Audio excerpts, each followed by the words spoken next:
In today's episode, we will be going over some of the best highlights from the matchup between T1 and BLG during the knockout stage of the 2024 MSI. Without further ado, let's dive straight into the action. Move in towards the Rift Herald. Shundo going to try and respond by diving bot side, and Gumayushi's very low. He really is. In fact, oh they my don't God. even need him. There's the flash forward. First blood going over to On. He will be answered as Carrier locks down that kill, and now he's gone aggressive. Faker moving down towards his bottom side as well. The wall comes in. Seismic Shove pulls him back, and there is the answer. The 2-for-1 trade for T1. Faker's done, but still gets hit by the flick back, and there's no way that he can get out. Yeah, Elk and On are so... Oh, never mind. Bin looking like he's in a little bit of trouble here towards the top side of the map. Both of these champions can tank pretty nicely. There's the flash just to make sure he can get a Wait a sec. Can he? The all-out comes on through as Zeus was taking the turret for about 16 years. And there is the kill back in the end. Bin going to be able to go 1-for-1. Oh, Vinny boy! I got... Kill, of course, is finished off there by T1, and they're able to go 1-for-1. Faker now visited. Yeah, if 2 didn't work, then let's bring 3. Dawning Shadow comes in. Fantastic handshake once again from On. I think that T1 might need to think about banning away that champion. Hostile takeover once again. On is going to make about these turrets being pushed into so aggressively. Ona now will be able to take his 4th grub as well, as there's another handshake from On, but T1, they're making their way in. The Ignite ticking down. Piercing Darkness, not going to do as much, but he is going to be fine and get out. They got the damage they needed to, though. Faker taken low means that you can't really contest on this top side for the Void Grubs. Package picked up for Knight, though, means they won't have that available for that next Dragon, so curious to see if T1 will keep track. Going to be able to fight for it at all, because he can see Shun and Knight heading towards that top side. Yeah, BLG made the call. We are going to wait for the next Dragon. Just trade this one, no problem. Go for Rift Herald, top side instead. Meanwhile, pretty quick rotation from T1 immediately after the Dragon, and they're going to head to try and chase them off of Rift Herald. Barely finished off, and the escape now is good. Well, now a potential dive available, thrown back with the Seismic Shove as Elk is in trouble. Carrier dives forward, they take down the turret, great handshake. Another hostile takeover is going to be good, but this time, Carrier is just that little bit too tanky. Dawning Shadow avoided there by Elk just narrowly. They do get themselves out. To be in what he needs to be doing at all points in time, but now he needs to use it again because Knight's in trouble topside. He certainly is. Yeah, this is a rough one. There's the Seismic Shove. It's going to miss, but it gets the flash. Knight now in trouble. He's surviving for a long time. The Gumayushi, he'll have the range. Bailout not quite going to be there. Arizona locks down that kill. Knock up after the cleanse. It's a disaster for health. T1 take 2. Seismic Shove once again onto On. That is not going to be another kill. A 3rd would be a bit much. Huge picks here for T1. Enemy jungle's on bottom side of the map, and so they overloaded up here, almost baited in by trying to get the bailout for Knight here. Elk, through anyone just yet. T1 with control of the river. Ona goes in. Not sure about that one. As now a flank angle here for Carrier. Wants to get that tongue lash out, find an opportunity. As Knight not going to get hit by that one. There's the Fate's call. Dawning Shadow flies forward once again as this bottom lane is in so much trouble. The hostile takeover again is phenomenal, but used very defensively here. As T1, they own this jungle. And now they own the mid lane as well. T1 forcing BLG into that top side means they can get that tier 2 tower that they already set very low. Knight alone under the tower. Faker considered using the Weaver's Wall, but T1 are just going to march their way down the mid instead. really good job. They keep some semblance of control, and it's alongside a package here as well for Knight. Rift Herald, they're throwing the kitchen sink at making sure this soul point does not go over to T1. They have control of the river. Yeah, Carrier's going to have a really good Devourer in this team fight because you really have to worry about rank 2 ultimate from Wukong, who's got the level 6, or who has the package on Knight. Is he going to go? Weaver's all going to try and split this fight up. There's a Seismic Shove. Knight, he hasn't used the package. He tries to use it defensively, but it's cut off. And now there's Stretch Armstrong. He dives into the pit. The Drake is secured here for BLG, but T1 are just rolling over the top.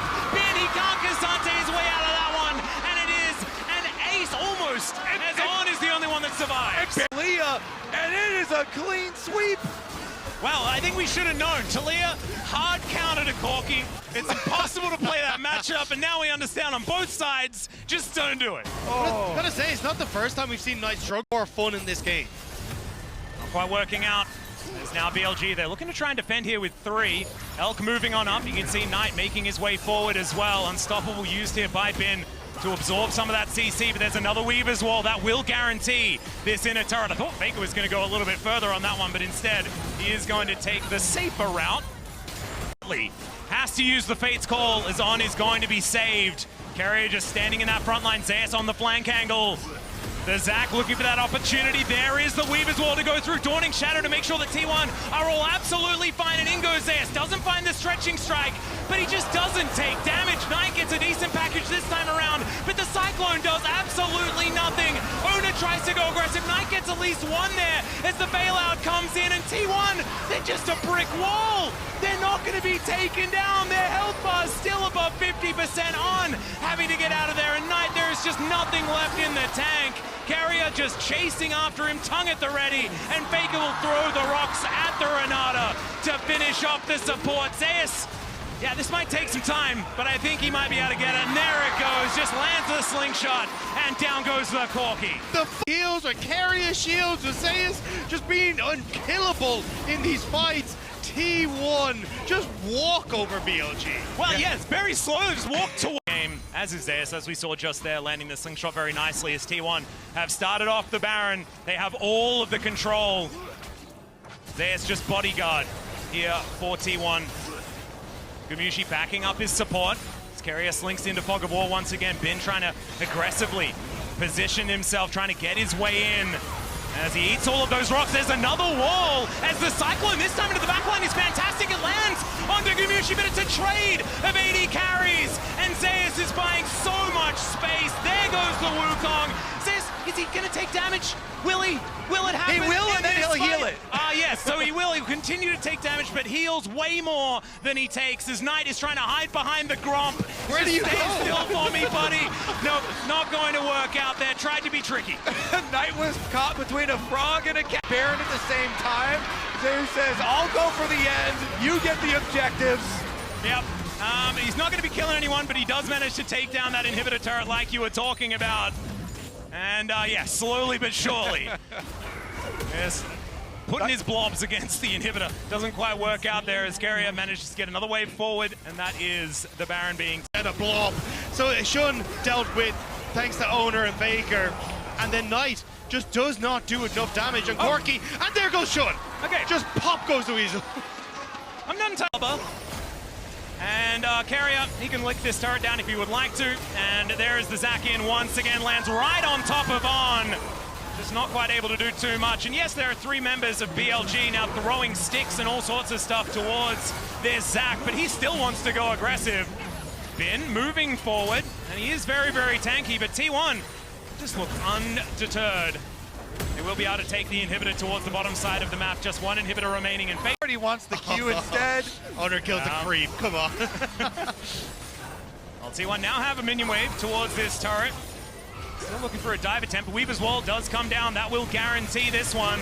Very textbook here for T1. They'll lock that one down. Now they go aggressive. In goes Zeus. Does get Elk out of there, but now they might have an opportunity. The blob is finally going relatively low. Still has cell division. I'm pretty sure that we haven't seen it so far this game. Flash out as Shun has to avoid the seismic shove. The inhibitor does go down now, and BLG, they just can't get any lethal blows onto T1. Yeah, they jumped the front line pretty low, but they're going back in. All right, Zeus, he still has 100 health, so he may as well go in. There it is. Stretch Armstrong comes down. The cell division coming on forward, and he gets devoured. Never you mind. Zeus still has the passive up and available. Oh my God. This is just absurd. Bin going down very low. The Nexus turret's not going to last, and T1, they will even out. These were some of the best highlights from the MSI 2024 Knockouts matchup between T1 and BLG. Which moment was your favorite? Let us know in the comments below.